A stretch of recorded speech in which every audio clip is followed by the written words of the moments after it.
ആ ബോഡി എന്നോട് കാണിച്ചിട്ട് വന്നത് നിങ്ങൾ ശരത്താണ് ചോദിച്ച് നോക്കാൻ പറഞ്ഞു. ഫോട്ടോ കാണിച്ചിട്ട് പോലും എനിക്ക് മനസ്സിലാവുള്ളത് ആരാ എന്താണ്. പാറകൾ കണ്ടിട്ടുണ്ടെങ്കിൽ അവരടിയിലൊക്കെ ഉണ്ടെങ്കിൽ എങ്ങനെ സാറേ കിട്ടുക?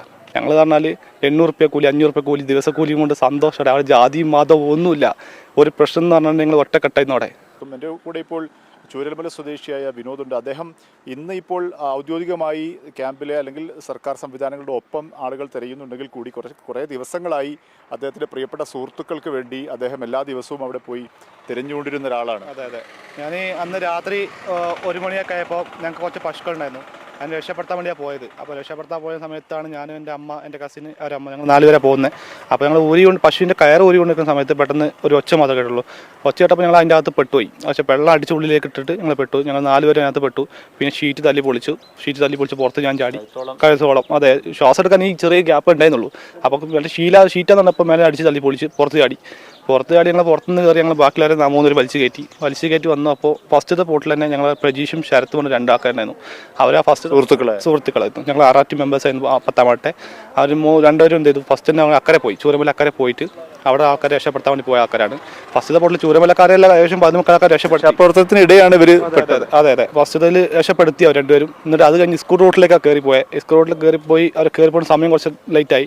രണ്ടാമത്തെ പൊട്ട് വന്നത് ആ സമയത്താണ് അവർ പോയത്.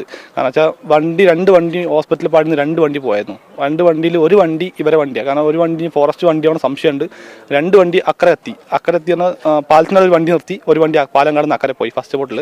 അത് ഞങ്ങൾ മേലെ നിന്ന് കാണാൻ കഴിഞ്ഞായിരുന്നു. അപ്പോൾ ഞാൻ വിചാരിച്ചു 2 പേരെ പോയിട്ടുള്ളൂ. അവിടെ വേറെ ആരും ഉണ്ടായില്ല. അവരെ തലേദിവസം രാത്രി ഞങ്ങൾ എല്ലാവരും റെസ്ക്യൂ ചെയ്തായിരുന്നു.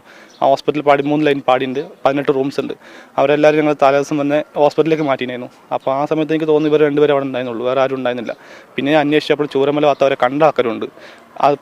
ഫസ്റ്റ് ബോട്ടിൽ. രണ്ടാമത്തെ ബോട്ടിലാണ് ഇവരൊക്കെ മിസ്സായത്. അതിൽ പ്രജീഷ് പറഞ്ഞ ഒരാളെ കിട്ടി. ശരത്ത് പറഞ്ഞ ഇന്നത്തേക്ക് 11 ദിവസമായി. ഞാൻ ഇന്ന് 2 ദിവസം ഇന്നലെ വരെ പോയിട്ടില്ല. ബാക്കി എല്ലാ ദിവസവും ചൂരമല തെരച്ചിലായിരുന്നു. അവരുടെ കൂടെ തന്നെ തെരച്ചിലായിരുന്നു. കാരണം വെച്ചാൽ കിട്ടാൻ വേണ്ടിയിട്ടായിരുന്നു. അവർ അച്ഛനും അമ്മയ്ക്ക് ഒറ്റ മോനേ ഉള്ളൂ. അവരിപ്പോൾ SKMജിലുണ്ട്. അവരെ കാണണം. വയ്യ. ഇനിയിപ്പോൾ തിരഞ്ഞത് ഞാൻ മടുത്തു സാറേ. ഇനിയിപ്പോൾ എവിടെ പോയി തിരയാനാ? ഇനിയിപ്പോൾ ഒന്നുമില്ല. അവരെ മകനായിട്ട് തൂണായിട്ട് അവരുണ്ടായിരുന്നു. 2 പെൺകുട്ടികളാണ്. കല്യാണം കഴിപ്പിച്ചിട്ടു. ഇനി അവൻ്റെ ഭാവി നോക്കണമെന്നു. അവൻ തലേദിവസം രാത്രി പറഞ്ഞൊരു പെൺകുട്ടിയുണ്ട്, പോയി സംസാരിക്കണം, വീട്ടുകാരൊക്കെ പറഞ്ഞിട്ടുണ്ട്, പോയി സംസാരിക്കണം എന്ന് പറഞ്ഞ വ്യക്തിയായിരുന്നു അവൻ. പക്ഷേ പിറ്റേ ദിവസം രാവിലെ അവൻ ഇല്ലാണ്ടായി. ഇപ്പോൾ അവനെ തിരഞ്ഞുകൊണ്ട് നിൽക്കണം. ഇനിയിപ്പോൾ അവരെ വീട്ടുകാർ ഇന്നലെ പോയി കണ്ടു വന്നുള്ളൂ. ഞങ്ങൾ പോയി സംസാരിച്ച് വന്നു. അപ്പോൾ അവർ കരച്ചിലല്ലാണ്ട് വേറെ ഒന്നും ചെയ്യാൻ കഴിയുന്നില്ല. അവനൊന്ന് കണ്ടു കഴിഞ്ഞാൽ ചിലപ്പോൾ അത് തീരും. ആ കരച്ചിൽ ഒറ്റയടിക്ക് തീരും. പക്ഷേ ഇത് അവനെ പ്രതീക്ഷയോടെ അങ്ങനെ കാത്ത് നിൽക്കുകയാണ്. അവരെപ്പോഴും പ്രതീക്ഷയോടെ നിൽക്കുന്നുണ്ട്. അപ്പോൾ ഇനിയിപ്പോൾ ഒന്നും ചെയ്യാൻ കഴിയില്ല സാറേ. അപ്പോൾ അവർക്ക് എന്താ ചെയ്യേണ്ടതെന്ന് ചെയ്യാച്ചിട്ട് ഞാൻ ഒന്ന് കാണാൻ വേണ്ടി പോയി കണ്ട് സംസാരിച്ചു. ഞാൻ ക്യാമ്പിലുള്ളത് സെൻറ്റ് ജോസഫ് സ്കൂളിലാണ്. അവർ മറ്റേ SKMJ കൽപ്പറ്റ സ്കൂളിൽ അവിടെ ഉള്ളത്. അപ്പോൾ ഇനിയിപ്പോൾ ഒന്നും ചെയ്യാനില്ല. ഒരുപാട് എൻ്റെ കൂട്ടുകാരൻ്റെ അച്ഛൻ, അമ്മ എല്ലാവരും പോയി. മൊത്തം ഫാമിലി 9 ആൾക്കാർ പോയി ഒറ്റയടിക്ക്. ഇപ്പോൾ അവരിപ്പോൾ ഈ ക്യാമ്പിലുണ്ട്.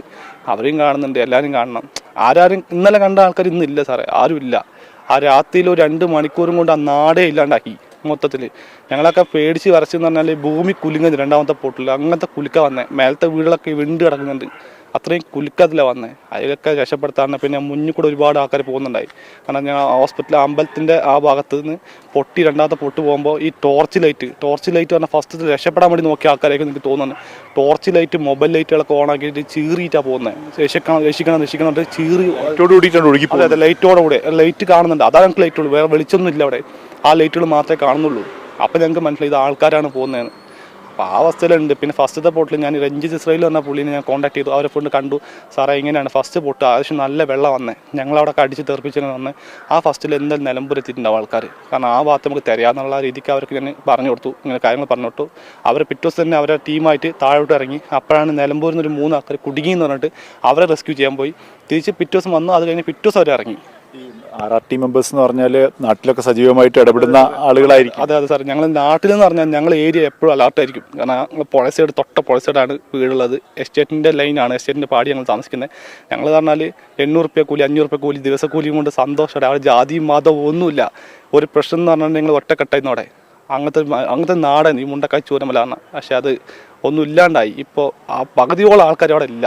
ഇപ്പോഴും തെരച്ചിലാണ് നടന്നു കൊടുക്കുന്നത്. ഇപ്പോഴും ഒരുപാട് ആൾക്കാർ കിട്ടാനുണ്ട്. എവിടെ പോയി, എന്തായി, എങ്ങനെ ഒന്നും അറിയുന്നില്ല. പക്ഷേ എന്താ വെച്ചാൽ ഞങ്ങൾ രാത്രി അത്ര ആൾക്കാർ രക്ഷപ്പെടുത്തി. അന്ന് രാത്രി ഒരുപാട് ആൾക്കാർ രക്ഷപ്പെടുത്തി. കാരണം 10-80 കുടുംബത്തിനെ ഞങ്ങൾ ആ ഏരിയയിൽ നിന്നുള്ള സേഫാക്കി. പക്ഷേ ഇവർ 2 പേരും അത് കഴിഞ്ഞ് അക്കരെ പോയി രക്ഷപ്പെടുത്താൻ വേണ്ടി പോയതാണ്. അവരല്ലാതാണ്ടായി. ഇതുവരെ ഇല്ല. അവരെ ഇപ്പം കാണാതെ അയാളെ ഇന്നൊക്കെ ആളുകളെ ജനകീയമായി നിങ്ങളെ ഉൾപ്പെടെയുള്ള ആളുകളൊക്കെ പങ്കെടുപ്പിച്ചുകൊണ്ട് തിരയുന്നാ പറഞ്ഞത് നാട്ടിൽ. ഇനി തെരച്ചിൽ എന്തെങ്കിലും പ്രതീക്ഷ ഉണ്ടോ? ഇല്ല സാറേ, ഇനി പ്രതീക്ഷ അവിടുത്തെ ഓരോ പാറകൾ കണ്ടിട്ടുണ്ടെങ്കിൽ അവരടിയിലൊക്കെ ഉണ്ടെങ്കിൽ എങ്ങനെ സാറേ കിട്ടുക?